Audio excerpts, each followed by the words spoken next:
Ini kemarin dia sudah tua ya teman-teman. Sudah tua kita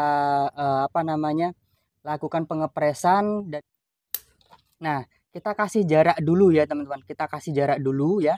Kita kasih jarak dulu seperti ini. Setelah itu di sini juga misalkan di sini perlu pengatingan ya. Ini contoh.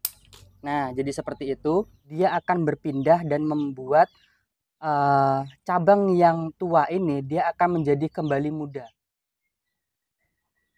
Nah, oke, assalamualaikum warahmatullahi wabarakatuh. Balik lagi bersama Bonsan Deso. Gimana sahabat kabarnya hari ini? Semoga sahabat dalam keadaan sehat walafiat ya, dan dilancarkan semua rezekinya, amin. Nah, oke ya sahabat, jadi kita akan coba jawab pertanyaan yang masuk di kolom komentar Bonsan Deso ya. Jadi Mas, saya punya bahan bonsai sancang yang cabangnya itu dia sudah mulai tua Mas. Terus kita lakukan pengelosan, susah sekali untuk membesarnya. Ada nggak Mas tips untuk supaya cabang yang saya lakukan pengelosan ini dia cepat besarnya dan eh, tentunya pohon yang kita program itu dia cepat jadinya. Nah, jadi kita akan coba langsung jawab ya teman-teman. Kita akan coba langsung sambil praktek sambil kita eksekusi untuk bahan yang di depan ini ya. Karena untuk bahan ini kemarin memang dari pertama akan saya buat cabang pertamanya itu sedikit ekstrim ya teman-teman. Sama halnya di bahan yang ini ya. Nah, ini untuk cabang pertamanya sudah kita tekuk agak sedikit ekstrim supaya nanti kedepannya ada gaya-gaya baru ya teman-teman. Nah, kita akan coba langsung eksekusi dulu untuk bahan yang ini ya. Oke, seperti biasa sebelum lanjut saya minta pajaknya dulu di like dulu karena kenapa? Satu like dari sahabat itu sangat berarti dan sangat berharga bagi saya. Oke, kita akan coba langsung cabuti dulu ya rumput-rumput atau gulma yang tidak kita perlukan seperti ini ya teman-teman. Untuk pohon ini prosesnya dari pengepresan tunggul ya. Ini kemarin memang saya pakai 2 mata tunas ya. Ini kurang lebih sekitar dari presan tunggul sekitar 1,5 bulan sudah seperti ini ya teman-teman. Sudah sangat rimbun sekali. Ada yang bertanya kemarin untuk sebenarnya bukan bertanya ya. Jadi ada teman kita ini menanyakan bahwa tunas dicambium itu dia susah besarnya. Ini buktinya tidak ya teman-teman. Dan di bahan yang satunya tadi yang sudah saya lakukan pewiringan itu semuanya dari ini ya, betul-betul dari tunas kambium ya teman-teman. Buktinya dia juga cepat besarnya.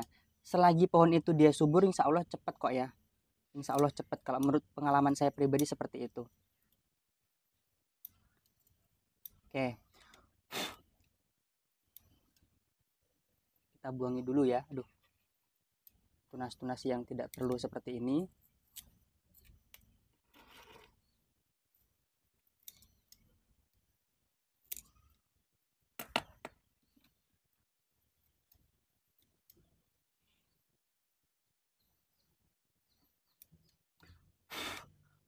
Oke, kita akan coba cek dulu untuk akarnya ya. Kalau untuk tampak depannya ini masih bebas ya teman-teman. Karena untuk pohon ini dia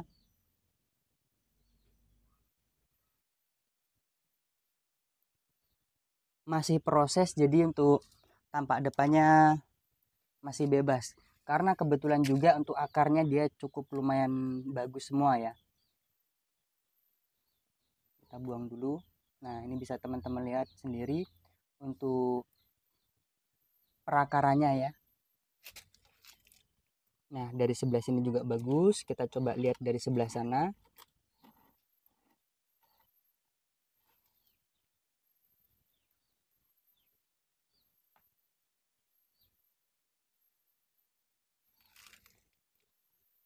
Dari sebelah sini juga bagus ya.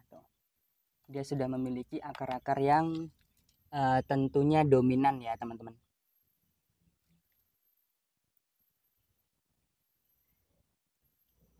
Oke, kita akan coba tentukan dulu. Nah, untuk cara supaya kita menentukan sebagai cabang pertama itu di mana, biasanya saya menentukan itu di daerah di bawah cabang ini ya. Di bawah cabang ini ada akar dominan. Kalau dia sudah dua-duanya ada akar dominan seperti ini, tinggal kita bebas ya mau kita arahkan ke sana atau mau kita arahkan ke sana itu juga bebas. Kalau saya pribadi untuk pohon ini nanti arahnya akan saya arahkan ke sebelah apa ya? Bahasanya ke sebelah sini ya, teman-teman.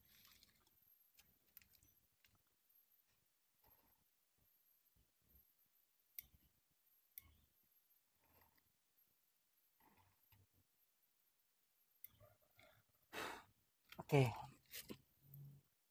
Nah, dari sebelah sini juga bagus ya untuk tampak depannya ya. Saya juga malah malah tambah bingung ini. Kalau tidak untuk sementara pohon ini tampak depan dari sebelah sini, terus kita untuk cabang pertamanya ini karena untuk yang di sini sudah cukup lumayan besar, ini kita pakai untuk terusan ya. Dan untuk cabang apa ya? Untuk cabang pertamanya ini kita kasih wiring ya.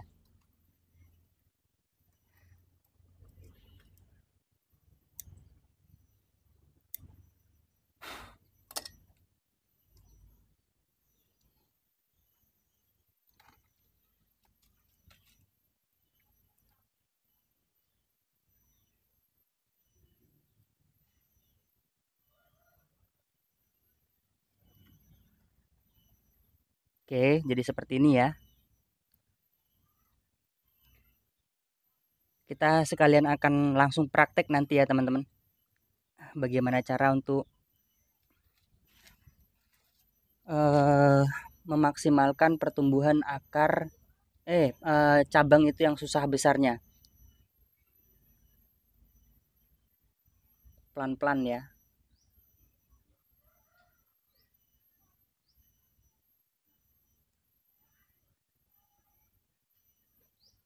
Oke. Ini kita buat agak sedikit ekstrim ya. Tidak apa-apa ya teman-teman. Nanti untuk pemecahan KNA cabang bisa di sini ya, bisa di sini dan di sini juga bisa. Dan untuk terusannya ini sementara waktu cukup seperti ini dulu ya. Kita lanjut lagi di bahan yang selanjutnya. Oke, untuk pohonnya ini ya teman-teman supaya lebih jelas kita akan siram dulu ya. Nah, sudah lebih jelas ya.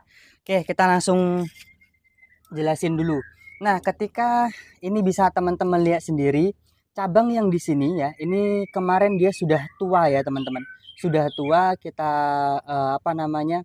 Lakukan pengepresan dan kita taruh di pot ini ya, supaya kita membuat pohon itu dia berkarakter tua dan tentunya dia apa ya? Bisa maksimal ya. Kalau tidak kita kontrol itu nanti agak sedikit susah ya. Nah, supaya dia pengelosan yang kita lakukan di cabang yang ini ya, cabang yang sudah tua ini dia cepat untuk membesarnya. Ketika dia masih masa pengelosan seperti ini, kalau memang dia cabang yang misalkan di cabang kedua, cabang pertama, ini dia belum balance, sedangkan yang mau kita push itu yang di sini duluan, itu kita tahap ya, kita tahap, kita potong ya, seperti ini contohnya. Nah, kita kasih jarak dulu ya teman-teman. Kita kasih jarak dulu ya. Kita kasih jarak dulu seperti ini. Setelah itu di sini juga misalkan di sini perlu pengatingan ya. Ini contohnya seperti ini. Kita agak sedikit dekat deh ya biar kelihatan. Nah, jadi seperti itu. Dan lainnya juga seperti itu juga ya. Misalkan di background ya, di background ini bisa teman-teman lihat sendiri. Ini kan ada background nih. Terus yang di sini juga ada pengelosan lagi. Ini juga kita potong ya. Tuh, jadi seperti itu ya teman-teman. Nah, eh, jadi konsepnya seperti ini. Ketika nutrisi yang akan dia lari ke tajuk-tajuk yang kita loskan seperti ini, dia akan berpindah dan membuat cabang yang tua ini dia akan menjadi kembali muda. Terus dia ketika dia sudah hijau seperti ini ya, dia akan meneruskan ke bekas potongan kita ini, dia akan nyambung ya. Terus dia menjadi pengelosan seperti sedia kala ya. Nah, jadi seperti itu untuk tipsnya ya, teman-teman. Kebetulan untuk bahan ini eh untuk cabang pertama dan cabang keduanya saya rasa sudah cukup. Makanya ini akan kita lakukan untuk pengepresan ya, teman-teman. Nah, jadi seperti itu. Oke, kita akan coba langsung eh seleksi dulu untuk tunas yang di sini ya. karena ini sudah cukup ya teman-teman. Untuk proyeksinya ini kalau tidak mame ya situ ya, cuman lingkar batangnya ini sekitar 20 ya, cukup lumayan besar ya teman-teman. Untuk lingkar batangnya ini cukup lumayan besar. Kalau kita program bonsai kecil seperti ini ya harus seperti ini ya, harus betul-betul telaten ya teman-teman. Karena untuk membuat bonsai kecil ini tidak semudah yang kita bayangkan. Terkadang kita terkendala di pas pewiringan, terkendala di pas apa ya, pengelosan, dia cepat overnya. Jadi tidak semudah yang kita bayangkan. Cuman kalau kita sudah bisa mengkonsep sedemikian rupa supaya lebih bagus hasilnya ya seperti ini ya. Kita akan press di sini, kita buat tahapan lagi. Oke.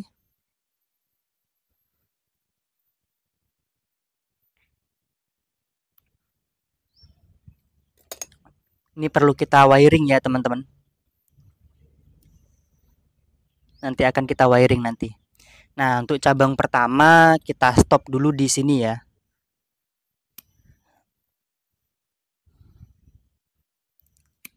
Oke, jadi seperti itu.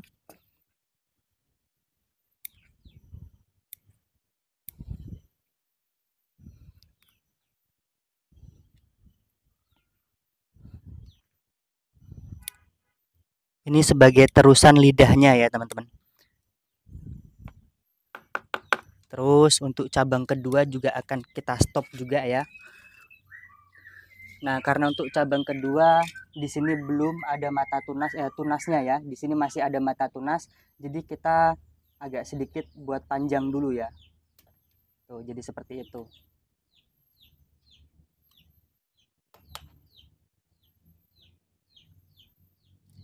Ini kita rapikan sekalian. Dan kita kasih wiring. Setelah itu nanti akan kita perlihatkan ya. Kalau kita program bahan bonsai dia sudah seperti ini, itu penjualannya juga dia lebih cepat ya teman-teman. Dia lebih cepat untuk penjualannya. Karena kenapa? Sudah memiliki tahapan ya. Jadi pohon itu dia tidak serta-merta dia cuman program akar, jadi tahapan. Jadi dari press tunggul kita buat 2 mata tunas ya, 2 mata tunas kita besarkan, kita press lagi, kita besarkan, kita press lagi. Jadi sudah memiliki tahapan. Ini kita akan langsung kasih wiring ya untuk perantingan yang di belakang ini, karena ini harus kita wiring ya. Kalau tidak kita wiring sebenarnya bisa pakai teknik cutting ya, cuman kalau saya pribadi kalau dia sudah seperti ini untuk mengarahkan saya pakai kawat ya teman-teman. Ini agak sedikit susah juga nih karena angle-nya sempit sekali ya. Pelan-pelan ya teman-teman kalau pas wiring perantingan kecil seperti ini, karena biasanya dia patah ya.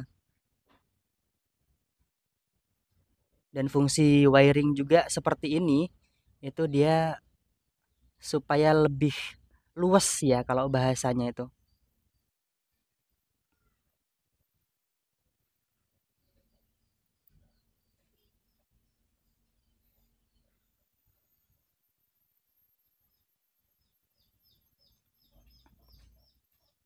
Nah, jadi seperti ini.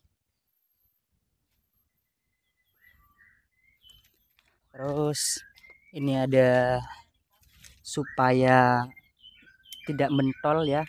Ini ada bekas-bekas tunas, kita rapikan sekalian ya teman-teman.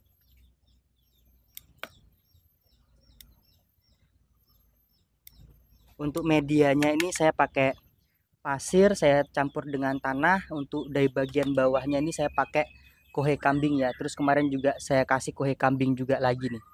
Tuh, ini kohe kambing ya. Cuman yang saya fermentasikan sendiri ya teman-teman. Bukan beli. Nah, jadi seperti itu. Kita akan coba liatin dulu supaya teman-teman bisa lihat dan bisa belajar bareng ya. Karena di sini juga saya masih banyak belajar ya.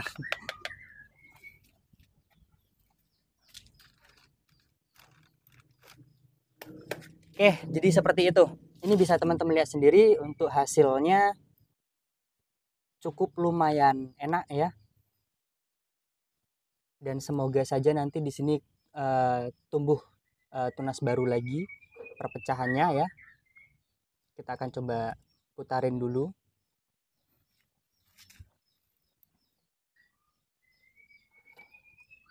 Nah, seperti ini ya teman-teman. Kelihatan ya. Jadi sudah memiliki tahapan. Tinggal kalau seperti ini dia sudah tinggal ngerimbunkan saja sudah jadi ya. Nah, untuk tampak depannya nanti seperti ini. Enak ya teman-teman ngelihatnya.